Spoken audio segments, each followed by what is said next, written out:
औज़ुबिल्लाहिमिनश्शैतानिर्रजीम बिस्मिल्लाहिर्रहमानिर्रहीम अस्सलामु अलैकुम रहमतुल्लाहि बरकातुहू रब्बी यस्सिर वला तुअस्सिर व तम्मिम बिल खैर।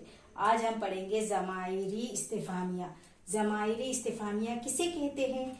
हर जबान में कुछ ऐसे अल्फाज होते हैं जो सवाल करने के लिए इस्तेमाल होते हैं। अरबी में ऐसे अल्फाज को हुरूफ़े इस्तिफ़ामिया कहते हैं। माँ यानी क्या और जो के लिए इस्तेमाल होता है। माजा यानी क्या। मन यानी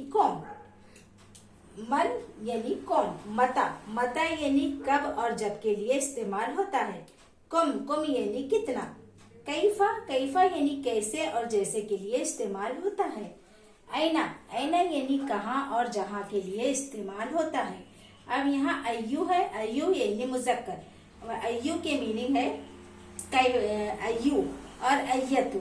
अय्यू के मीनिंग है कौन सा और अय्यतु के मायने है कौन सी। मोन्नस, यहाँ मोन्नस है अय्यतु। यहाँ अय्यतु के मीनिंग है कौन सी। लिमाजा तीनों के मीनिंग क्यों है। लिमन यानी किसका के लिए इस्तेमाल होता है। अन्ना यानी किधर, कहाँ और क्यों कर के लिए इस्तेमाल होता है। हल और दोनों का मीनिंग एक ही है और ये जानदार के लिए इस्तेमाल होता है। अब कुछ मिसालें देखेंगे। मन हुआ, वो कौन है। कैफा फाला, कैसे किया। मता हजल वादू, कब होगा ये वादा। लिमा तखलूना, क्यों तुम कहते हो। आज के लिए इतना ही, आगे के एपिसोड में आपको बताऊंगा।